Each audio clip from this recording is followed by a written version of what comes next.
Hey YouTube, welcome back. I'm Christian, this is Cody, and today we are going to talk about the importance of quantifying your why. If you have a reason that you are going through real estate, either you want to retire your parents, retire your wife, you want a better life, more time, whatever your reason is, there's a certain cost that comes with owning your time. And when you are starting your journey, what we consistently find is a lot of people haven't quantified that number yet. They haven't put a specific monthly cost to what does it actually cost to own my time and do what I want to do. Now, this doesn't mean this is my break-even point or this is exactly what I need to do to cover my current costs. You need to figure out the lifestyle that you want to live. What is that standard? What is your target? And what are your goals? When you've done this, you need to assign a monthly number to that. So we're going to go into a couple of examples of how you do this, but if you're looking for what is my absolute first step in investing in real estate before you even buy the property, this is it. You need to build out your financial target because we can quantify numbers between your goals and a piece of real estate based on what it produces. Now, while it's not the end goal to just go get a bunch of money to have money, we do want to quantify our goals as we want to be able to do this. And in order to afford that opportunity or that lifestyle or that generosity level, we do have to build up the finances on the other side. And a lot of people don't like to talk about that, but that's why we're here, because if you don't talk about it, you're going to have issues with it. And when it comes to real estate, it comes to investing into just opportunities, you're typically going to get a dividend. It's typically a percentage return. Now, we're not talking about those overnight meme stocks where you can get 4 to 500% plus in a day. That's not our goal. We want consistent long-term cash flow. And typically on a real estate deal, if you're being conservative in a good market, you can make about 6% on your money.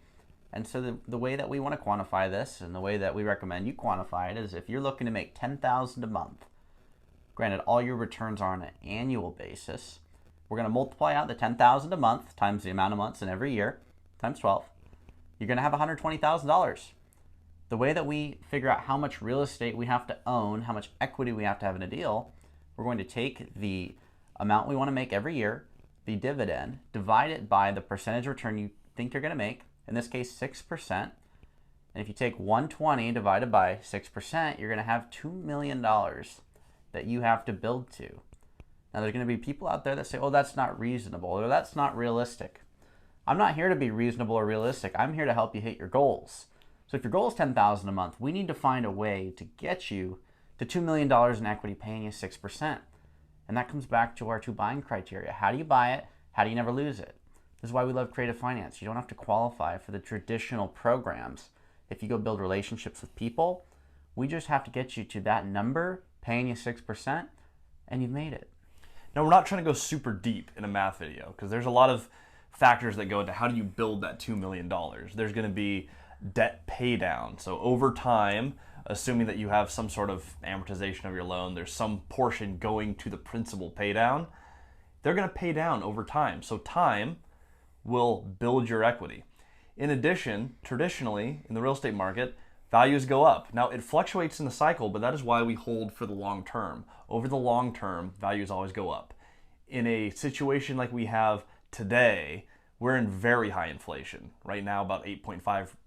Now, if you're watching this in the future, it may be a different number, but inflation devalues the dollar, which raises the price of other things. Your money multiplies while you wait in real estate.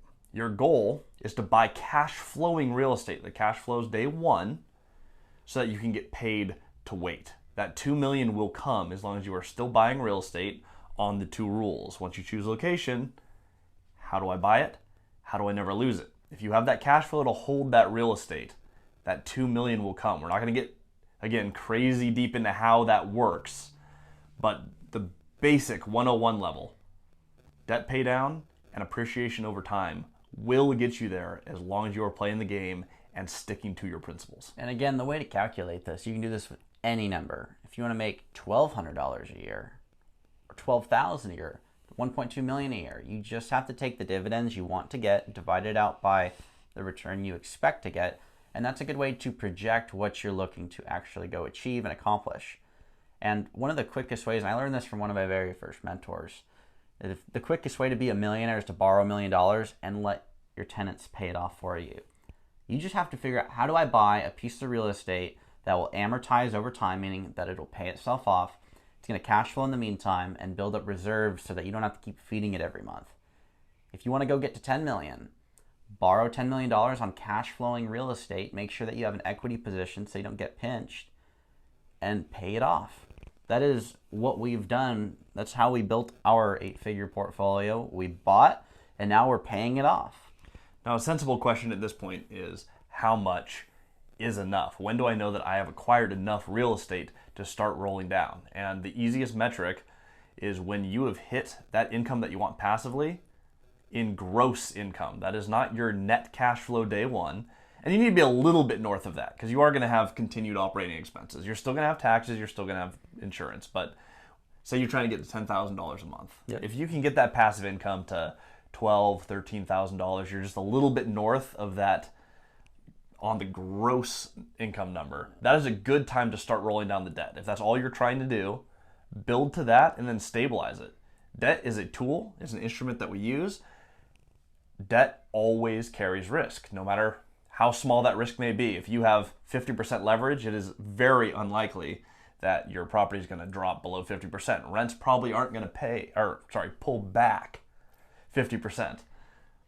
That being said, anything could happen. If you want to secure your position, at some point, it may make sense, when you have that gross income that you need, eliminate the debt. With the debt payment gone, you've made it. You own the real estate, you have the passive income, you have hit your goal. And that's one reason we're paying off our stuff now. We have built something that allows us to, once it's paid off, we're comfortable. We have the foundation. Then we'll leverage again. It is a two-sided blade, right? You have to be very careful leveraging. Now, in the beginning, if you're going out and doing seller finance deals like I did, my thought was, well, if I lose it, I'm just going to have some more skills, I'll have a better knowledge base, and I'll start over again. Once you actually go out and you acquire a bunch of debt, granted, I recommend you do long-term debt. If you do a whole bunch of short-term debt, Dave Ramsey did some 90-day loans. It's probably not the smartest business model, because if you have to keep coming up with new money every 90 days or even every year with hard money, you can get pinched. And I've been pinched. I've done the whole 9 to 12 month debt piece, and it's not the best long-term model. So if you're going to play the game and you're going to leverage up to go hit your target of $2 million and then you pay it off later, make sure that you're prioritizing having long-term balloons. And think of a balloon as an early payment. Your debt's going to pop, and if you don't have money for it, you're in trouble. So you want long-term debts. Make sure that they cash flow in great locations, and through that you're able to project for long-term, get to your number, and then pay it off. Now, we're big on not playing defense until you've done enough offense. So you need to get there on that gross number before you start worrying about, how am I rolling down the debt? How are we securing everything? Make it there first. Get that income. Don't sacrifice on principles. Buy cash flowing deals. Don't buy a bad deal to get enough real estate. Buy on the right principles. Acquire the real estate that you need, the passive income that you need to hit your goal. And a good illustration is, imagine this like stair steps. So for our first goal, say Cody and I were going for $10,000 a month each. We're partnered on a lot. So in a joint portfolio, we need $20,000 a month. We start paying that first block down. There's stair one.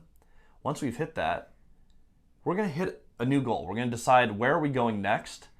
As we pay down that first stair and start playing a little defense there, we're already starting to lever up on the next portion. We'll keep using debt, but in each step, we're going to continue to secure that step. So if the worst happens, we only go back to the last place we were. Kind of like a video game. You're going to save your spot somewhere along the way. When you get further enough, save, then continue. And I took that away from Dion McNeely. He doesn't re-leverage assets that he owns. And if you haven't checked out his channel, you should. Dion is phenomenal. But his philosophy there is, I'm not going to re-leverage and risk something I've already built. If I want new leverage to the portfolio, I'm going to just get new leverage through acquisitions.